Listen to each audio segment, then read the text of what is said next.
He was 18 years old when he told them winter was already on. But up on the North Ridge, every elk herd had already crossed below. His mother didn't ask him twice. She just started stacking the woodshed. Harlan Goss looked at the sky and laughed. "Same cold every year, son." Caleb Dunmore stood on the settlement road, watching the two men walk away. Same road where Harlan Goss had just told him, "Same cold every year, son." Same road where a boy with a leather-bound notebook full of numbers got patted on the shoulder like a dog that had fetched the wrong stick. He didn't move for a while, just stood there, the pencil stub tucked into the spine of that notebook catching the late September light, his sandy brown hair pushed back from his forehead the way it always was when he'd been up on the ridge since before dawn. The faint scatter of freckles across the bridge of his nose had darkened over summer. His gray-green eyes tracked the two men until they rounded the corner of the feed store and disappeared. And then he looked down at the notebook in his hand and opened it to the page he'd been trying to show them. 4 years of data, 4 autumns spent on the North Ridge above the settlement, counting elk herds as they crossed below the 6,200-foot line. He'd started at 14 because his father told him to watch the animals, and he'd kept going because the animals kept being right. Every year, he recorded the date the herds dropped below that elevation. Every year, he recorded the date of the first hard freeze. And every year, the gap between those two events held steady at roughly 3 weeks, give or take 2 days. 4 seasons, 4 migrations, 4 freezes. The elk moved, and then winter came. Simple as reading a clock if you bothered to write down what the hands were doing. This year, the elk crossed below 6,200 on September 19th, 3 full weeks ahead of the earliest crossing he'd ever recorded. That meant the first hard freeze was coming in early October, not late October, not November, early October. And if the freeze came that early, the killing cold behind it would arrive before most of these homesteads had finished their autumn preparations. He'd walked into the settlement that morning, a cluster of maybe 9 homesteads scattered across a high Montana valley, 62 miles from the nearest railhead, population small enough that everybody knew everybody's business and nobody knew anybody's numbers. And he'd told 3 men at the feed store what the elk were doing. They'd listened the way men listen to weather talk from someone whose voice hasn't fully settled into its adult register. Polite, amused, done. "Elk move when they feel like it," one of them said, and the other 2 nodded like that was science. Then Harlan Goss showed up. Goss came out of his barn, the largest operation in the valley, 140 head of cattle on good grass, a barn with a real shingled roof and a house with glass in every window. Broad-shouldered, barrel-chested, standing 6'1" with his thumbs hooked in his vest pockets and his chin lifted the way it always was. Iron gray hair combed straight back. That brass pocket watch chain catching the light at his vest like a little gold announcement that time belonged to him. He'd heard Caleb talking to the men at the feed store, and he walked over with the slow confidence of a man who has never once been wrong about anything that mattered to him. "Son," he said, "weather comes when it comes. No boy's little diary changes that. I've run cattle in this valley for 19 years, and I've buried exactly 2 head to cold. You know how? Because I know what I'm doing." He smiled. Not mean, worse than mean. Patient. The way you smile at someone you genuinely believe is too young to understand how little they know. "Now go help your mother stack wood and let the men handle the worrying." Let the men handle the worrying. That's what he said to an 18-year-old holding 4 years of accurate data in a notebook that Goss never once asked to see. Caleb closed the notebook, tucked the pencil stub back into its spine, walked home. The Dunmore place sat on 480 acres of mixed grass and timber at the eastern edge of the valley, 34 head of cattle, a cabin with 2 rooms and a woodshed that leaned slightly to the south. Martha Dunmore was on the porch when Caleb came up the track, her dark auburn hair streaked with early silver and pulled back in that low, braided bun, the brass thimble on its leather cord visible at her collar. She had a shirt in her lap she'd been mending, and she set the needle down when she saw the way her son was walking. Not angry, not defeated, just quiet in the particular way that meant someone hadn't listened. She didn't ask what happened. She asked for the notebook.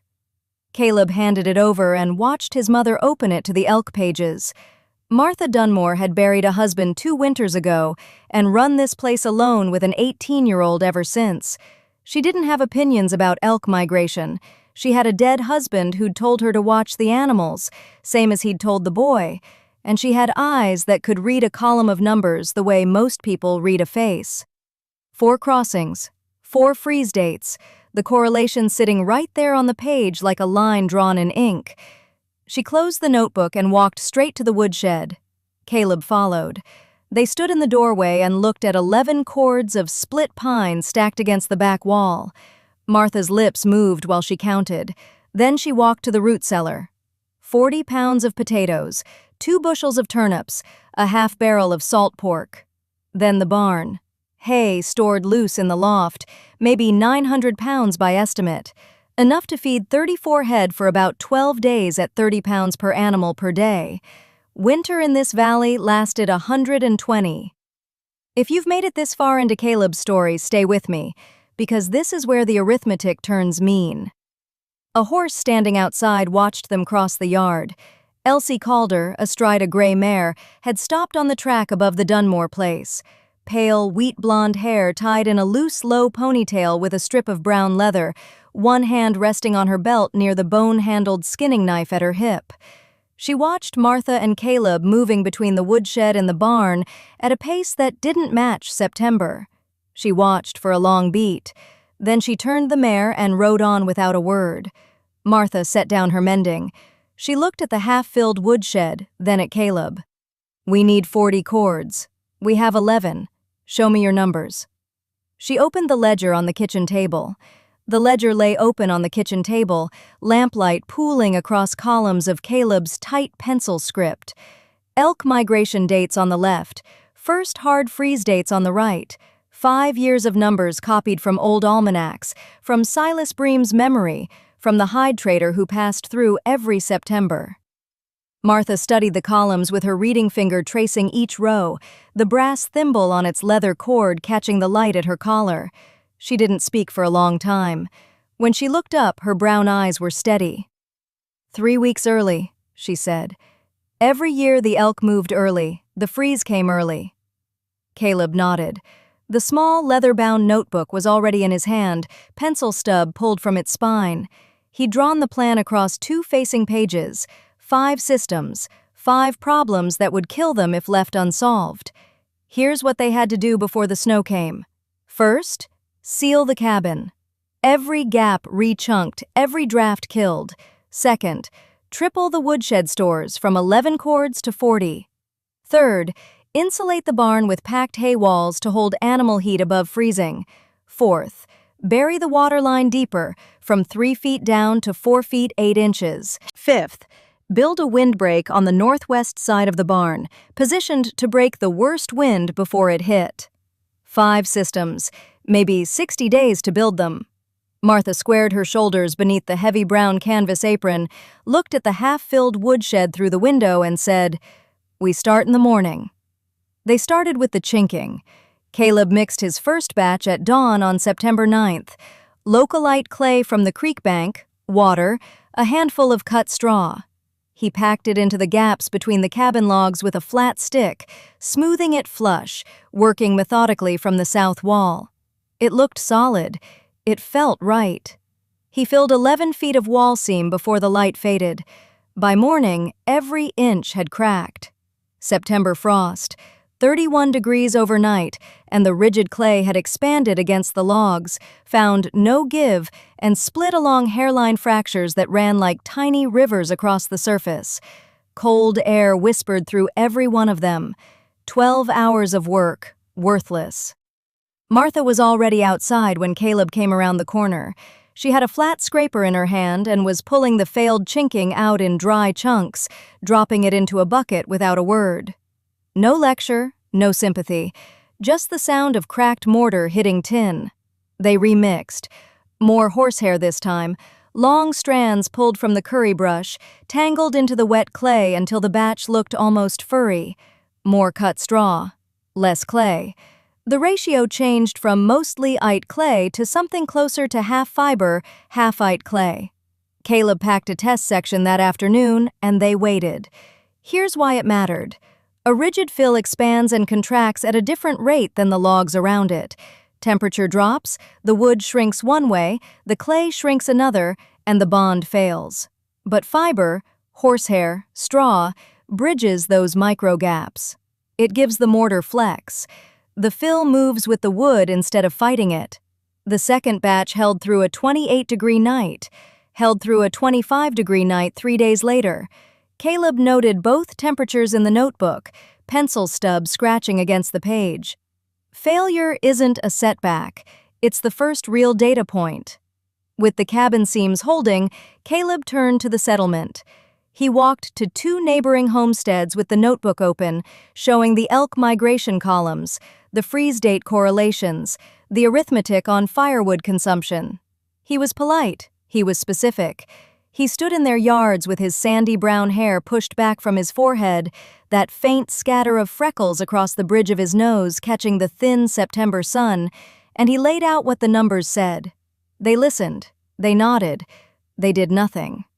One man, a decent fellow, ran 30 head on good grass, kept a clean barn, looked at Caleb's columns and said, "If it comes hard, I'll deal with it same as always." That is the most dangerous sentence in frontier life. It sounds like experience, it sounds like toughness. It is neither.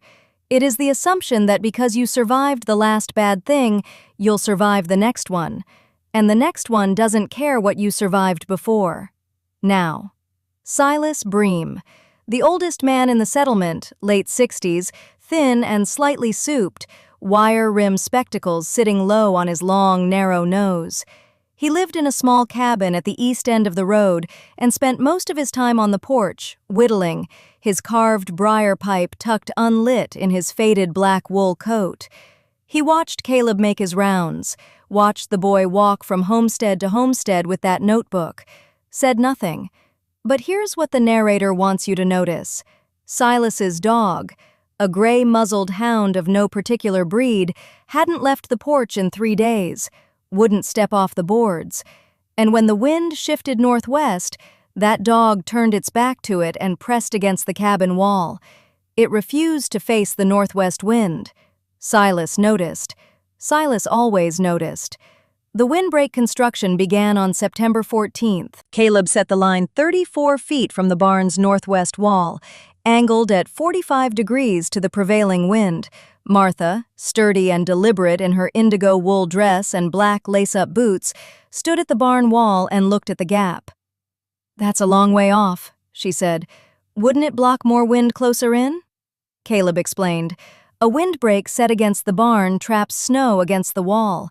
Moisture rots the timbers from outside in. Set it away, 34 feet away, and the wind drops its snow load in the open ground between the break and the barn. The barn wall stays clear.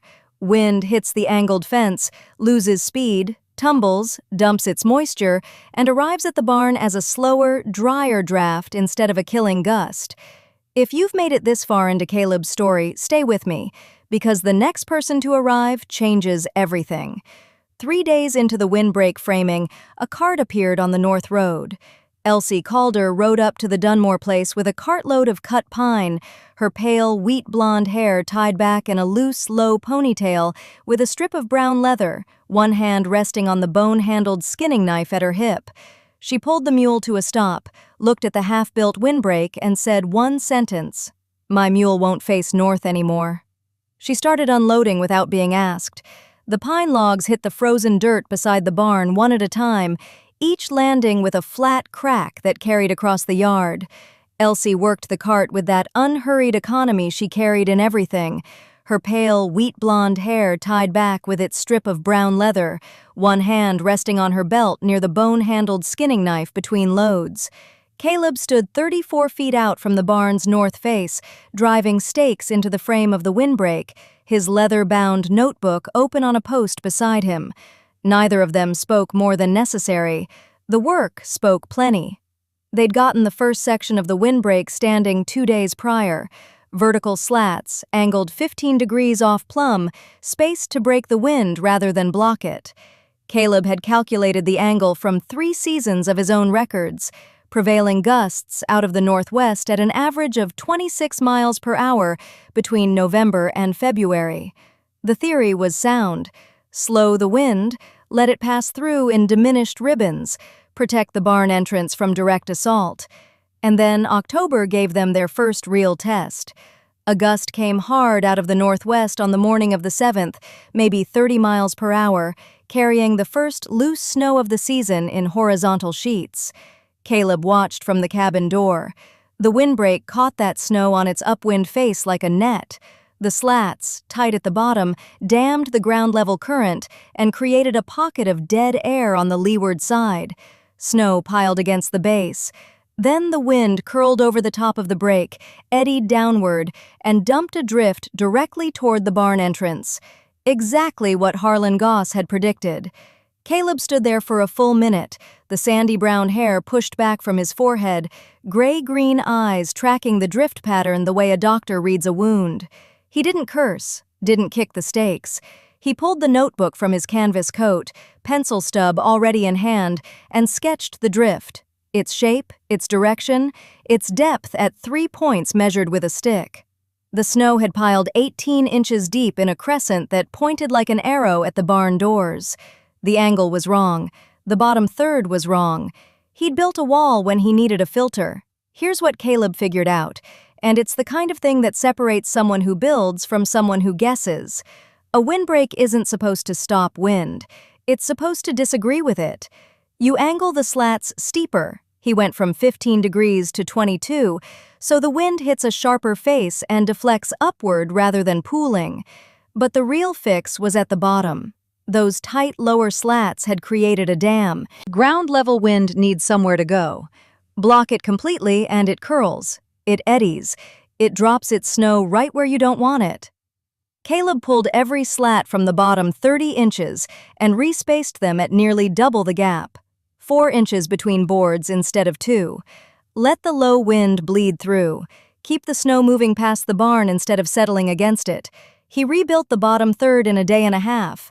Elsie helped without being asked, the same way she'd arrived without being asked. They split the remaining pine on a stump behind the barn, working opposite sides of a 2-person saw, breath visible in the cold air, and the rhythm of the blade found its own pace between them. No conversation required. The saw talked. And this is where the story shifts in a way you feel before you understand it. 2 tin cups appeared by the stove inside the cabin. Not announced, not discussed, just there, side by side on the iron ledge where Martha kept the coffee pot warm. Elsie started leaving dry gloves draped over the fence post nearest the windbreak, right where Caleb's cold hands would find them after a morning of driving stakes. He never mentioned them, but the gloves were always warm when he pulled them on, which meant she'd been holding them inside her coat. Caleb began leaving the barn lantern burning past dark on evenings he knew Elsie would be riding home late across the valley. A single point of light on the Dunmore property that said nothing and meant everything. Martha watched this from the cabin window. The brass thimble on its leather cord caught the firelight at her collar as she stood there, hands still, which was rare for Martha Dunmore. She said nothing, but that evening she set 3 plates at the supper table, and when Elsie looked at the 3rd plate, Martha just said, "Sit down, it's getting cold." If you've made it this far into Caleb's story, stay with me, because what he did next in that barn is the part that matters most. The hay went up against the interior walls in a pattern that looked random, but wasn't. Caleb stacked bales on wooden cribs raised 6 inches off the dirt floor, so groundwater couldn't wick upward into the feed. Between each section, he left 8-inch gaps, channels for airflow that would prevent moisture from building inside the insulation layer. 34 head of cattle in a sealed barn generate real heat, enough to hold interior temperatures 20 to 25 degrees above the outside air. The hay acts as thermal mass, absorbing that warmth during the day and releasing it slowly through the night.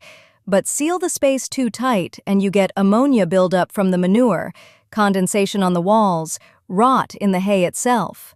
The gaps were the answer. Controlled breathing for a building that needed to stay alive. Harlan Goss rode past on the afternoon of the 8th, saw the rebuilt windbreak, saw the hay walls through the open barn doors. He pulled his brass pocket watch from his vest, checked it like he had somewhere important to be, and shook his iron-gray head.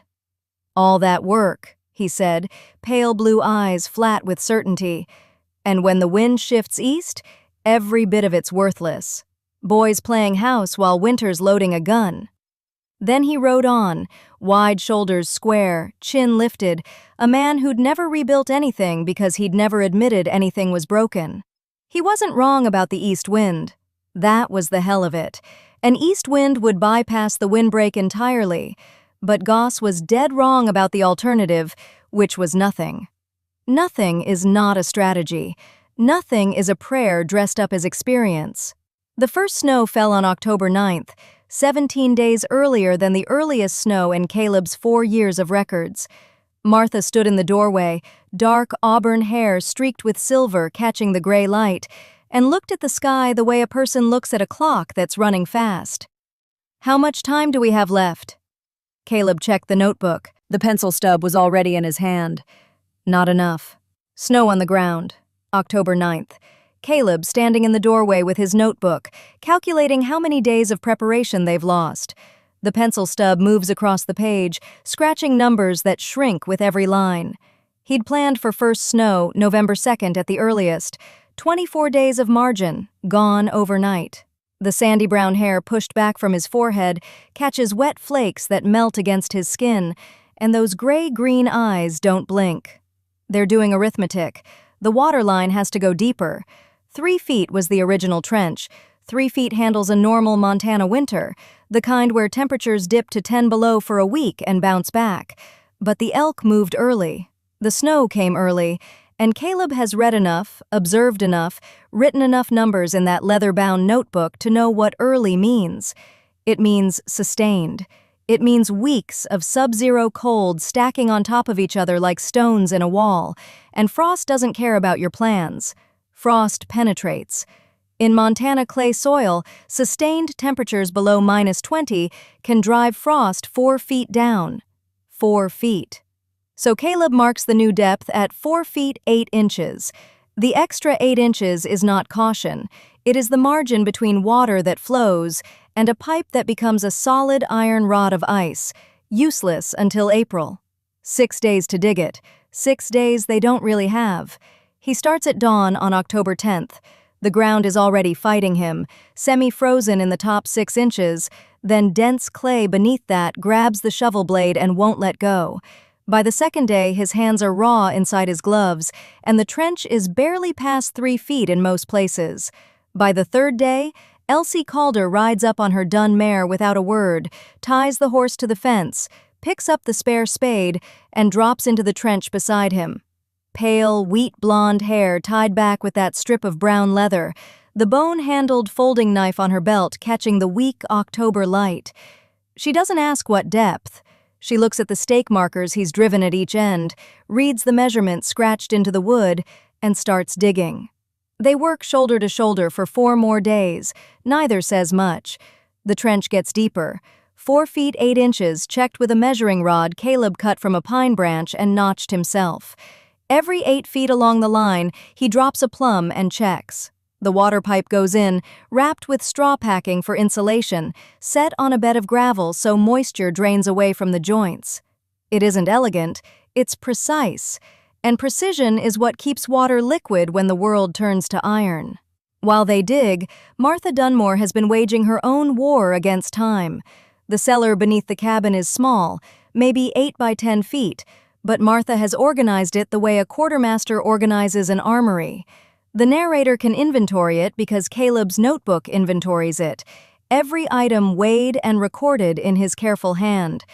240 pounds of dried elk meat, cut thin and smoked over green cottonwood until it could last a year.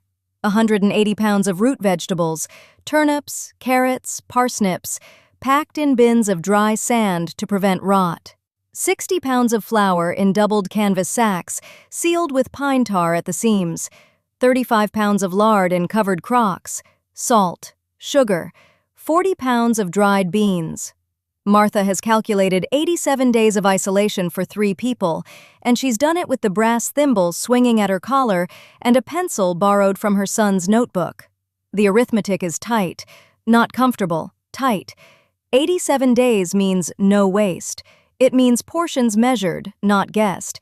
It means discipline every single morning when the easy thing would be to eat a little more, because the cold makes you hungry, and hunger makes you stupid. Harlan Goss, meanwhile, has done exactly nothing.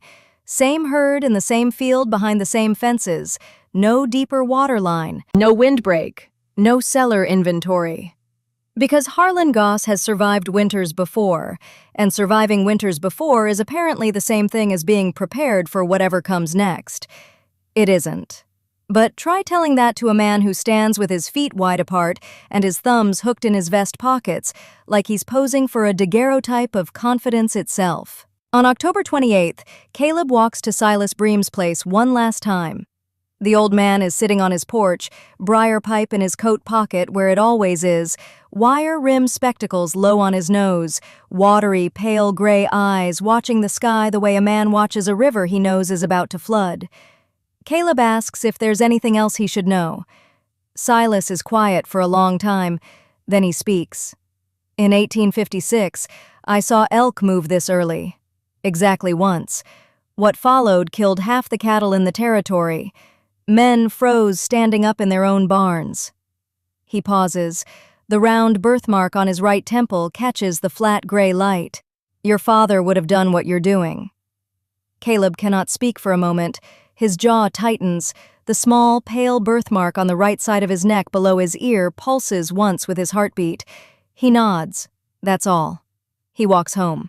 If you've been watching Caleb work this whole time and thinking it looked like too much trouble for a maybe, stay with me, because what comes next is why every number in that notebook matters. 3 evenings in a row now, Elsie has ridden toward the Dunmore place. Silas Bream notices. He's standing outside his own door, pipe unlit, spectacles fogged, watching the dun mare disappear down the road with that slim, tall figure in the sage-green coat. He says it to no one in particular, but the narrator hears it. She hasn't ridden that direction since her father was alive.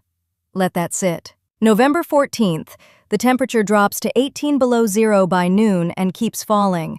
The settlement goes quiet. Not peaceful quiet, the quiet of something holding its breath. Harlan Goss has done nothing different. His water line sits at 2.5 feet. His barn has no windbreak. His herd stands in an open field. Caleb looks at the thermometer nailed to the porch post and writes the number in the ledger. He does not say it out loud. The narrator does. 29 below.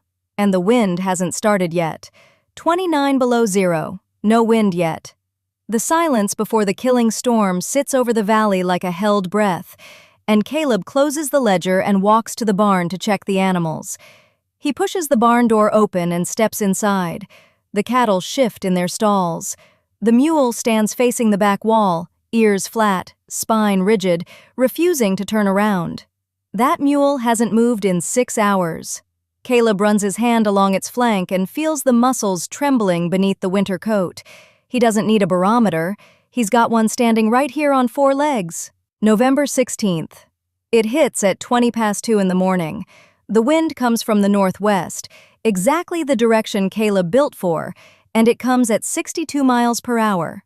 The narrator wants you to sit with that number for a second. 62. That's not a gust. That's sustained force, the kind that peels roofing tin like paper, the kind that turns loose fence wire into a whip. Snow falls at 2 inches per hour, driven horizontal, and within 40 minutes visibility drops to absolute zero. You could hold your hand in front of your face and lose your fingers in the white. This is the worst storm to hit the upper Yellowstone corridor in 31 years. The last one like it killed 11 people and 400 head of cattle across 3 counties. Nobody alive under 40 has seen anything close.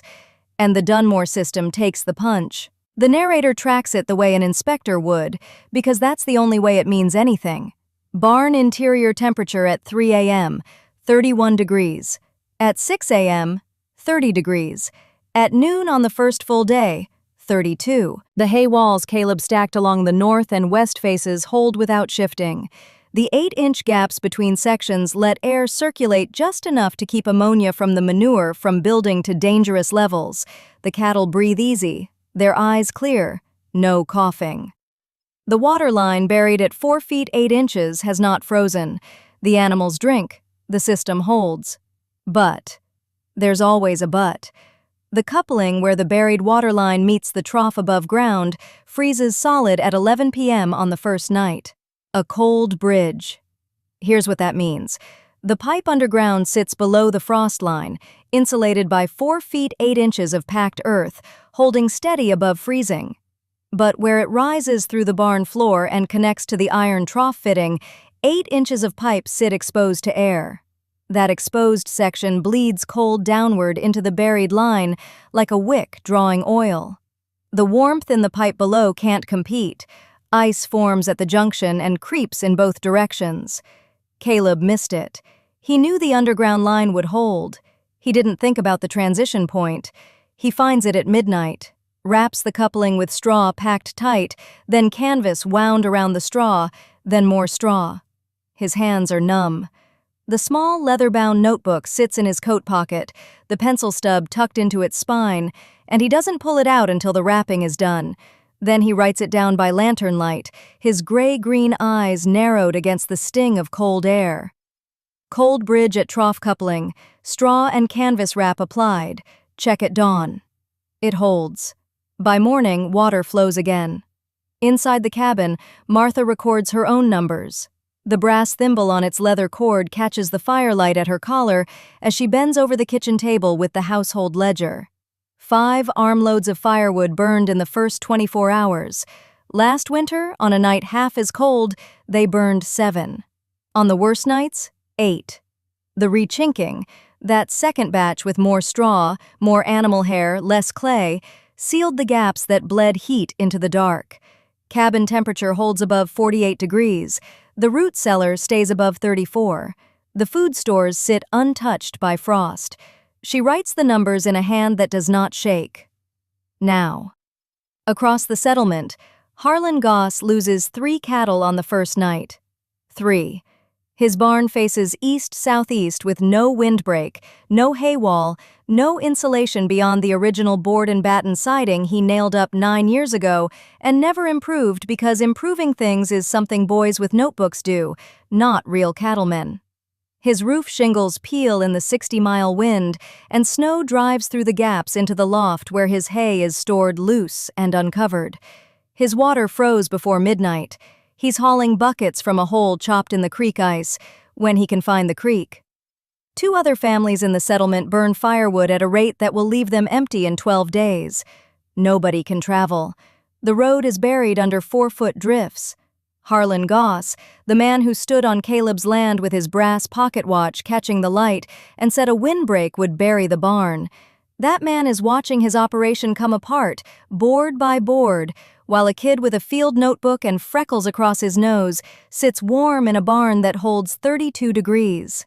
If you've made it this far into Caleb's story, stay with me, because this next part is the one I've been waiting to tell you. Elsie is at the Dunmore place. She rode in the day before the storm, her pale, wheat-blonde hair tied back with that strip of brown leather, the folding skinning knife at her hip, and she hasn't left. At 3 a.m. on the second night, she and Caleb check the animals together. They walk through the howling dark with a single lantern between them. The wind screams against the windbreak, and the windbreak holds, and the sound in the barn is almost peaceful. Just cattle breathing, hay settling, the low groan of timber taking weight. They check the coupling wrap. They check the hay walls. They fork fresh bedding into the stalls. Their shoulders brush by the lantern light. Neither speaks. This is the courtship. Not candlelight and promises, frozen hands and hay fork handles, and trust measured in silence. The storm lasts 3 days. Dawn of the 3rd day, the wind stops. The silence is enormous. Caleb opens the barn door and sees the windbreak still standing, gray with ice, leaning slightly but standing.